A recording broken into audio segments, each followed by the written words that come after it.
Boniface Barasa is back in Kenya but says he's still suffering from trauma after 3 years as a construction worker in Qatar before the World Cup. I saw the supervisor call another Kenyan lazy black monkey. Then when the Kenyan countered back, he asked him, "Why are you calling me black monkey?" Then the supervisor slapped the Kenyan. The 38-year-old is a lifelong football fan but says he hasn't watched any matches. The pain is still too fresh. Another one died on that harsh weather condition.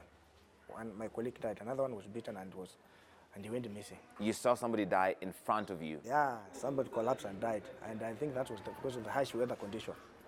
Because of the heat? Because of the heat, the limited drinking water breaks.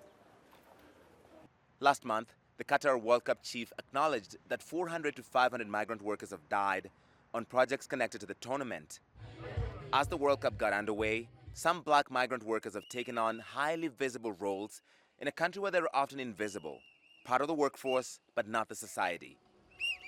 Kenyan traffic officer Dennis Kamau, handing out red and yellow cards, entertains fans and has attracted global media attention. And 23-year-old Kenyan Abu Bakr Abbas has become a viral megastar as Metro Guy. Organizers even brought him out to address fans before the England-USA game.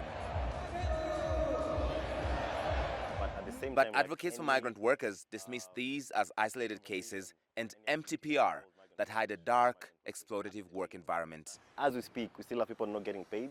People are still living in cramped conditions.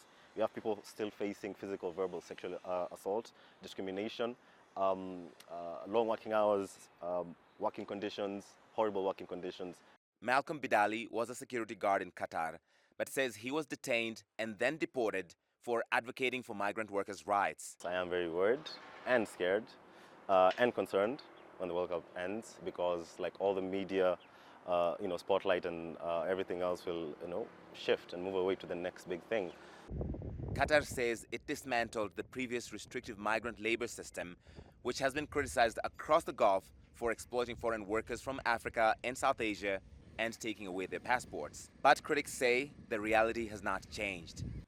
Jeffrey Owino was a safety inspector at Lusail Stadium who believes he too was deported from Qatar for speaking up for migrant workers.